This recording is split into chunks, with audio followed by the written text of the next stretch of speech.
But if you see this, that annoying thing right there, that's the wind cover on my microphone. The last couple of videos, I know the sound was crap because I broke my microphone. Well, I got another one and the thing is a bit wobbly. I've got to work on that. So the sound is going to be a lot better, but I'm going to try to edit some of that out. And if I don't, if you see that, that's what it is. It's just the you know, the microphone cover.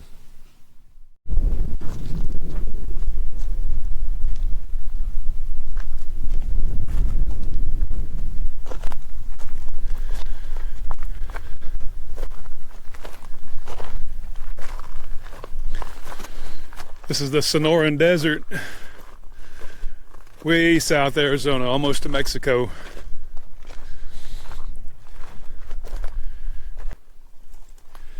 Near the Organ Pipe Cactus National Monument.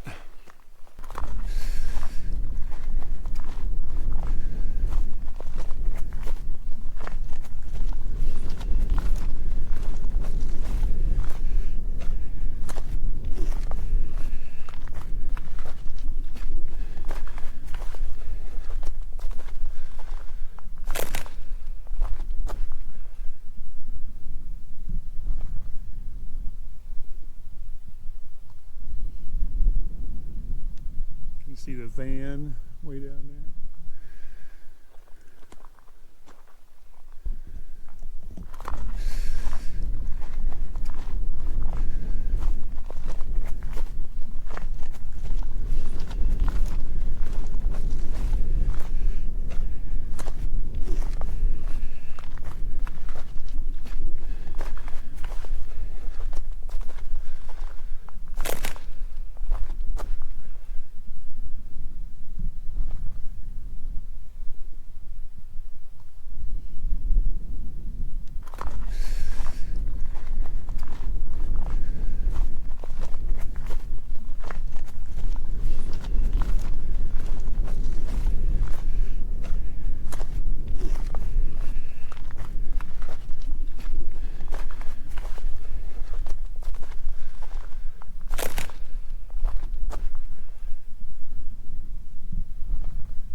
If you're looking for a place to get away from it all,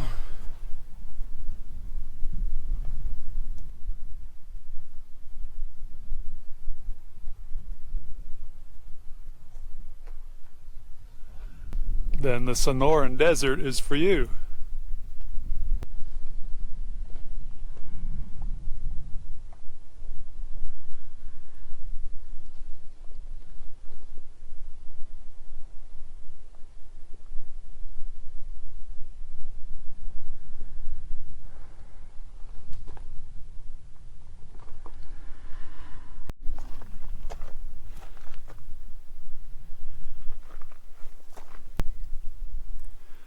So that's where we just were, playing around at the base of those hills on the other side of that one. And get out here and it's a lot different. And these hills extend just all over. You're starting to get into the ranges here, and these go further west and further down into Mexico.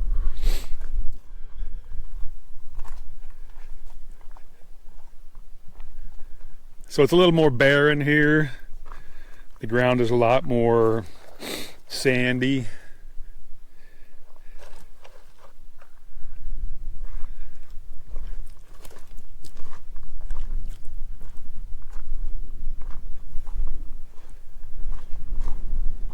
To get here is this main road right here, and this one's actually been graveled, so it looks pretty good.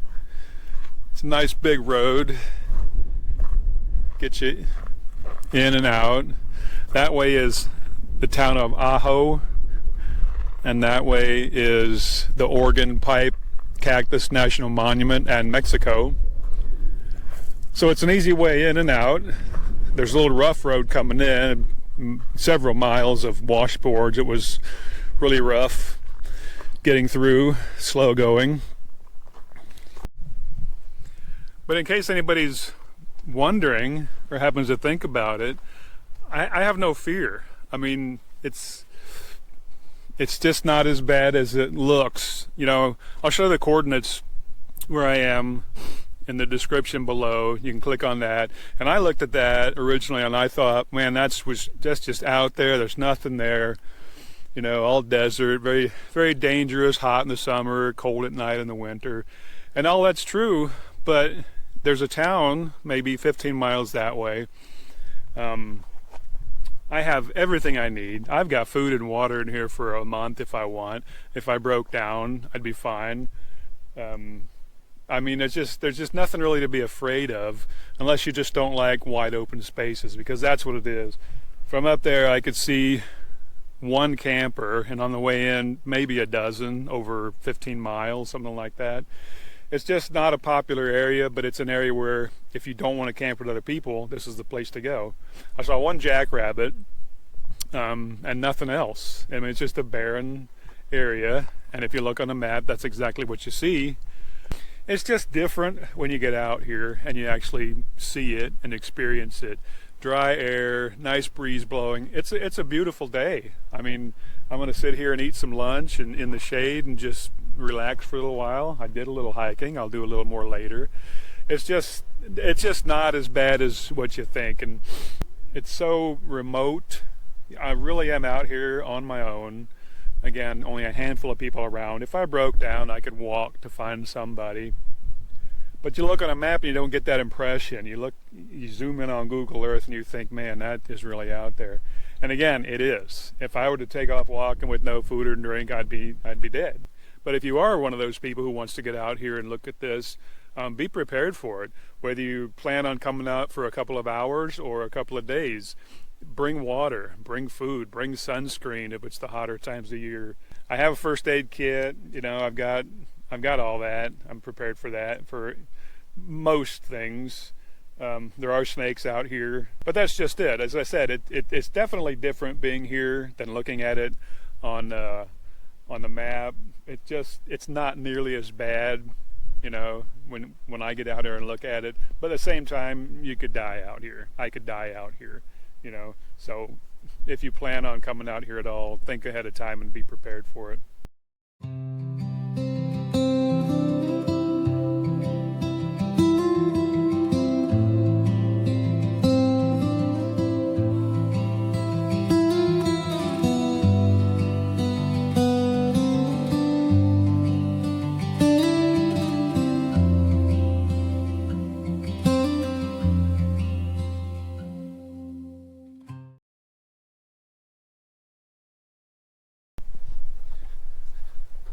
But there are nice places out here like this. This is just a mile from where I just was, not even that. These places they call washes, where anywhere there's low ground and it goes up. You know, the ground out here is so rocky and that the water, when it rains, it just flows into these areas. And you can always tell them just by this, you know. There's going to be more trees and bushes.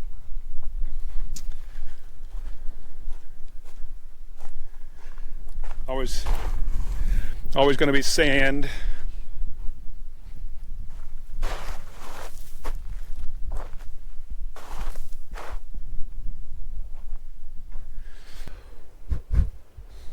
So you can even tell the direction the water's flowing. You know, it's more like a flooding, because it comes through rapidly and builds up. Some are deeper than others. This one actually has some pretty nice trees, so, you know, nice and shady.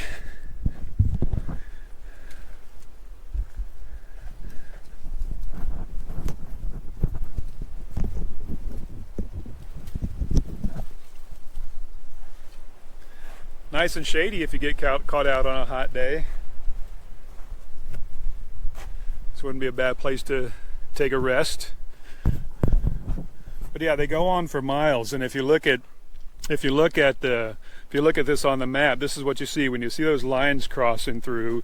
You know, if you zoom in, that's what they look like. It looks like water's been flowing through there, and they kind of stretch out and get thinner towards the end. But when they talk about flash flooding, this is what they're talking about. These things can fill up fast. You don't want to be anywhere near them. You don't want to drive through here. This would be easily 4 or 5 feet deep.